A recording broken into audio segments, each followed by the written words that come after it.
સુપ્રભાત વિદ્યાર્થી મિત્રો, કેમ છો? મજામાં ને? મિત્રો, આપણે બધા જ જાણીએ છીએ કે ગુજરાતીમાં બે વિભાગો હોય છે, એક ગદ્યનો અને બીજો પદ્યનો. ગદ્ય એટલે કે પાઠ અને પદ્ય એટલે કે કવિતા. હવે આપણે બધાને ખ્યાલ છે કે ગદ્યના રચનાકાર અને પદ્યના રચનાકાર, અને તેમાં પણ તેના રચનાકારને આપણે શું કહી શકાય, એને કેવી રીતે ઓળખીએ? તો જ્યારે ગદ્યના રચનાકાર પુરુષ હોય ત્યારે તેમને લેખક કહેવાય, અને જ્યારે કોઈ ગદ્યના રચનાકાર સ્ત્રી હોય ત્યારે તેમને લેખિકા કહેવાય. એવી જ રીતે પદ્યના રચનાકાર અગર પુરુષ હોય તો તેમને કવિ કહેવાય. જ્યારે કોઈ સ્ત્રી પદ્યની રચનાકાર હોય ત્યારે તેમને કવિયત્રી કહેવાય. તો આપણે અહીંયા સ્ટાન્ડર્ડ 8 એટલે કે ધોરણ 8નું આપણે બીજો લેશન એટલે કે કાવ્ય એક જ દે ચિંગારી વિશે અભ્યાસ કરીશું. આજે આપણે એક જ દે ચિંગારી વિશે અભ્યાસ કરીએ તેનાથી પહેલાં તેના કવિ એટલે કે હરિહર ભટ્ટ વિશે પરિચય મેળવી લઈએ. હરિહર ભટ્ટ વિશે હું અહીંયા વિશેષ પરિચય આપું તો હરિહર પ્રાણશંકર ભટ્ટ તેમનું પૂરું નામ હતું. તેમનો જન્મ 1/5/1895 તેમજ મૃત્યુ 10/3/1978. કવિનો જન્મ વેકરિયા એટલે કે સૌરાષ્ટ્રમાં થયો હતો. પ્રાથમિક તેમજ માધ્યમિક શિક્ષણ સાવરકુંડલામાં કર્યો હતો. ઉચ્ચ શિક્ષણ ભાવનગર અને મુંબઈમાં. BA થયા પછી અકોલા મહારાષ્ટ્રની સરકારી હાઈસ્કૂલમાં શિક્ષક તરીકે ફરજ બજાવી. અસહકારની લડતમાં સત્યાગ્રહી તરીકે પકડાતા 18 માસ કારાવાસ ભોગવેલ. ભોજે વિદ્યાભવન અમદાવાદમાં જ્યોતિષશાસ્ત્રના અધ્યાપક તથા PhDના માર્ગદર્શક. સંદેશને પ્રત્યક્ષ પંચાંગના વર્ષો સુધી સંપાદક. અમદાવાદની વેધશાળાના પુરસ્કર્તા તથા નિયામક. બાળકો, રચના દરેક રચનાના રચનાકાર હોય છે. અહીંયા પણ આપણે જોયું તો આ શ્રી હરિહર ભટ્ટ જે રચનાકાર છે તેમનો આપણે પરિચય પણ મેળવ્યો. તેમનો અહીંયા આપણે ફોટો એટલે કે પિક્ચર પણ જોઈ શકીએ છીએ.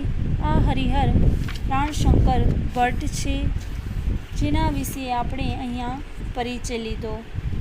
તમારે કાવ્યમાં આવેલી લેખક જે કવિ પરિચય છે તેમનો અહીંયા આપણે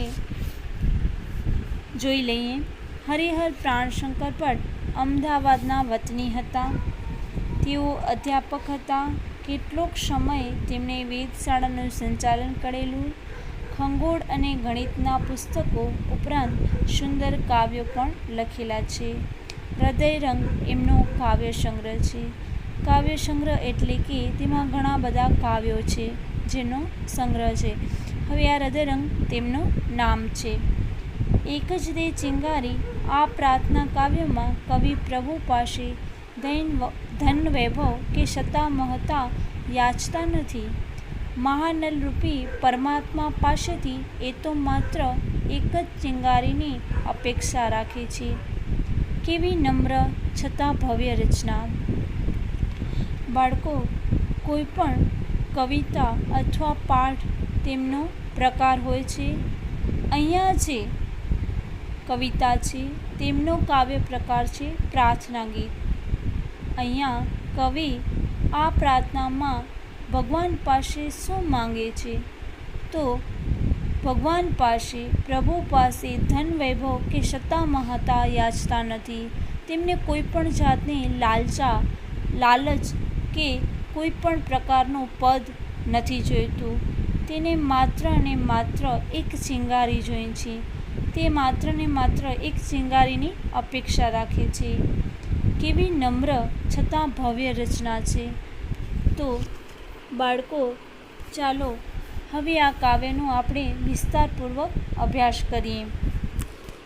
એક જ દે ચિંગારી મહાનલ, એક જ દે ચિંગારી. એક જ દે ચિંગારી. ચિંગારી એટલે શું? તો શું આગ? ના. ચિંગારી એટલે કે અહીંયા કવિ જ્ઞાન અને સમજણનો તણખો એવો અર્થ કયો છે કે જ્ઞાન અને સમજણનો તણખો હે મહાનલ. મહાનલ એટલે ભગવાન, પરમાત્મા. મહાનલ શબ્દનો આપણે તેમને અલગ કરીએ, સંધિ વિચ્છેદ કરીએ, એટલે કે સંધિ અલગ કરીએ તો તેમનો અર્થ સંધિ અલગ થશે મહા પ્લસ અનલ. મહા એટલે કે મોટું, મહાન, અને અનલ એટલે કે અગ્નિ. મહાન અગ્નિ સ્વરૂપ પરમાત્મા. એક જ દે ચિંગારી એટલે કે એક જ માત્ર મને જ્ઞાનરૂપી સમજણનો તણખો આપ, મને માત્ર ને માત્ર સમજણ આપ. એક જ દે ચિંગારી મહાનલ, એક જ દે ચિંગારી. કવિ કહે છે કે હે પ્રભુ, હે અગ્નિ સ્વરૂપ પરમાત્મા, મને માત્ર ને માત્ર જ્ઞાન અને સમજણનો તણખો જ આપ, મને માત્ર ને માત્ર સમજવાની શક્તિ આપ. ચકમક લોઢું ઘસતા ઘસતા ખર્ચી જિંદગી સારી. ચકમક એક પ્રકારનો ચળકતો પથ્થર છે. લોઢું ઘસતા ઘસતા ખર્ચી જિંદગી સારી. ખર્ચી એટલે પસાર કરી, જિંદગી એટલે જીવન, સારી એટલે કે આખી. આખી જિંદગી મેં તેની પાછળ ખર્ચી નાખી, આખી જિંદગી હું એની પાછળ પસાર કરી નાખી. જામગરીમાં તણખો ન પડ્યો, ન ફળી મહેનત મારી. જામગરીમાં તણખો, જામગરી એટલે જીવન, જે અજ્ઞાનરૂપી જીવન છે એમાં મારો તણખો ન પડ્યો. તણખો એટલે એમાં પ્રકાશ ન થયો. મારા જીવનમાં, અજ્ઞાનરૂપી જીવનમાં મારો થોડો પણ જ્ઞાનરૂપી પ્રકાશ ન થયો. ન ફળી મહેનત મારી, અને મારી મહેનત પણ ફળી નહીં. મારી બધી જ મહેનત વ્યર્થ ગઈ. મહાનલ એક જ દે ચિંગારી. હે અગ્નિ સ્વરૂપ પરમાત્મા, માને માત્ર ને માત્ર જ્ઞાન અને સમજણનો તણખો આપ, મને માત્ર ને માત્ર જ્ઞાન અને સમજણની શક્તિ આપ. હવે આમ અહીંયા કવિ પોતાના જીવન વિશે કહ્યું છે કે જિંદગીના નાના મોટા કાર્ય કરતાં કરતાં આ લોઢારૂપી જીવનમાં અનેક ચકમક થઈ, પરંતુ જામગરીમાં એકેય તણખો નથી પડ્યો. એટલે કે જિંદગી જ્ઞાનરૂપી પ્રકાશ થયો જ નથી જિંદગીમાં. આ બધું કરતાં મારી મહેનત પણ નથી ફળી. તો હે પરમાત્મા, મને માત્ર જ્ઞાનરૂપી સમજણ આપ, જેથી મારું જીવન પ્રકાશમય બને. આગળ કવિ કહે છે, ચાંદો સળગ્યો, સૂરજ સળગ્યો, સળગી આપ અટારી, ના સળગી એક સગડી મારી. વાત વિપતને ભારી, મહાનલ એક દે ચિંગારી. અહીંયા કવિ કહે છે કે ચાંદો સળગ્યો એટલે કે હે પરમાત્મા, આકાશમાં ચાંદો પણ પ્રકાશિત થયો. સૂરજ સળગ્યો એટલે કે સૂરજ પણ પ્રકાશિત થયો છે. સળગી આપ અટારી એટલે કે આકાશમાં તારા સ્વરૂપે અટારી પણ ઝળહળી ઉઠી છે. ના સળગી એક સગડી મારી એટલે કે પરંતુ મારી જીવનરૂપી જે સગડી છે એ હજુ સુધી પ્રકાશ થઈ નથી. મારી જીવનરૂપી જે સગડી છે એ હજી સુધી પ્રકાશિત નથી થઈ. તો આ વાતને મને બહુ દુઃખ છે. આ વાત મારા ઉપર બહુ ભારી પડી છે. વિપતની ભારી, વિપત એટલે દુઃખ, અને ભારી એટલે કે ઘણી બધી મોટી. આ વાત મારા માટે બહુ મોટી દુઃખદાયક છે. મહાનલ એક દે ચિંગારી. હે અગ્નિરૂપી પરમાત્મા, મને માત્ર ને માત્ર મારા જીવનમાં જ્ઞાનરૂપી સમજણ આપ, મારા જીવનમાં જ્ઞાનરૂપી પ્રકાશ આપ. આવી રીતે જિંદગીમાં ઘણું બધું કર્યા છતાં કવિને અત્યાર સુધી જ્ઞાન જ્ઞાનનો જે પ્રકાશ હોય એની ઉણપ દેખાય છે પોતાના જીવનમાં, જે તે કવિ પાસે પ્રાર્થના કરીને માંગણી કરે છે, યાચના કરે છે. આ યાચના છે એ કોઈ મોટી નથી, છતાં પણ કેટલી ભવ્ય છે. કવિને કોઈ જ જાતની લાલસા નથી, કોઈ સત્તા મહત્તા નથી, એટલે કે કોઈ પ્રત્યે એની પદ પ્રાપ્તિ માટેની પાછળની લાલસા માટે અહીંયા પ્રાર્થના નથી કરેલી, પણ માત્ર ને માત્ર પોતાના જીવનને ખૂબ જ ઉચ્ચ સ્તર પર લઈ જવા માટે, પોતાના જીવનને જ્ઞાનથી તેજોમય બનાવવા માટે અહીંયા કવિ પ્રાર્થના કરી છે પ્રભુ પાસે. અંતમાં કવિ આગળ લખે છે કે ઠંડીમાં મુચકાયા થરથરે, ખૂટી ધીરજ મારી વિશ્વાનલ, હું અધિક ન માંગું એક ચિંગારી, મહાનલ એક તે ચિંગારી. અહીંયા કવિ કહે છે કે ઠંડીમાં મુચકાયા થરથરી. ઠંડીમાં એટલે કે દુઃખમાં, આ દુઃખરૂપી ઠંડીમાં, મુજ એટલે કે મારી, કાયા એટલે શરીર, થરથર એટલે કે કંપે છે. ખૂટી ધીરજ મારી, ખૂટી એટલે કે હવે ખતમ થવા આવી છે, ધીરજ એટલે કે ધૈર્ય, મારી એટલે કે મારું ધૈર્ય છે હવે પૂરું થવા આવ્યું છે. આ દુઃખ ભરી જિંદગીમાં મારી હવે કાયા એટલે કે મારું શરીર હવે કંપી ગયું છે, કંપે છે, ધ્રુજે છે, અને મારી ધીરજ પણ ખૂટી ગઈ છે. હવે હું આ દુઃખોની સામે ઝઝૂમવા માટે મારું શરીર તૈયાર નથી. હવે આ શરીર પણ પાછું હટી જાય છે, આ શરીર પણ થાકી ગયું છે. વિશ્વાનલ એટલે કે પરમાત્મા, વિશ્વ પ્લસ અનલ એટલે કે વિશ્વરૂપી પરમાત્મા. હું અધિક ન માંગું, હું એટલે કે હું પોતે, અધિક એટલે કે ઘણું બધું, હું અધિક એટલે કે હું ઘણું બધું નથી માંગતો, હું કાંઈ પણ વધારે નથી માંગતો. માંગું એક ચિંગારી, હું માત્ર ને માત્ર એક ચિંગારી જ માંગુ છું. એટલે કે હે પ્રભુ, હું તમારા પાસે વધારે કંઈ જ નહીં માંગું, માત્ર ને માત્ર જ્ઞાન અને સમજણનો એક ભાવ, એક પ્રકાશ જ માંગુ છું કે મારા જીવનમાં એક પ્રકાશ થઈ જાય, મારા જીવનમાં જ્ઞાન અને સમજણનો પ્રકાશ આવી જાય. મહાનલ એટલે કે અગ્નિ સ્વરૂપ પરમાત્મા, એક દે ચિંગારી.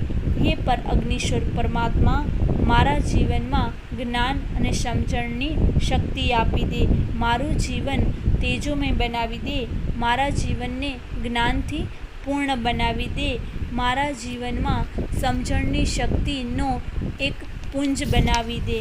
આવી રીતે અહીંયા કવિ છે હરિહર પ્રાણશંકર ભટ્ટ, તે પોતાના જીવનમાં ધન વૈભવ કે સત્તા મહત્તાની લાલસા વગર માત્ર ને માત્ર જ્ઞાનની જ માંગણી કરી છે. આ યાચના એટલી ભવ્ય છે કે પ્રભુ પાસે તે યાચના કરતાં માત્ર ને માત્ર પોતાના જીવનને કેવી રીતે ઉજાગર કરવું તેમણે અહીંયા એક સારા એવા શબ્દોમાં કાવ્ય તરીકે પ્રસ્તુત કર્યું છે. હવે આજના આ પિરિયડમાં આપણે આ કાવ્યનો અહીંયા અભ્યાસ કર્યો. આશા છે કે તમને આ કાવ્ય ખૂબ જ સારી રીતે સમજાઈ ગઈ હશે.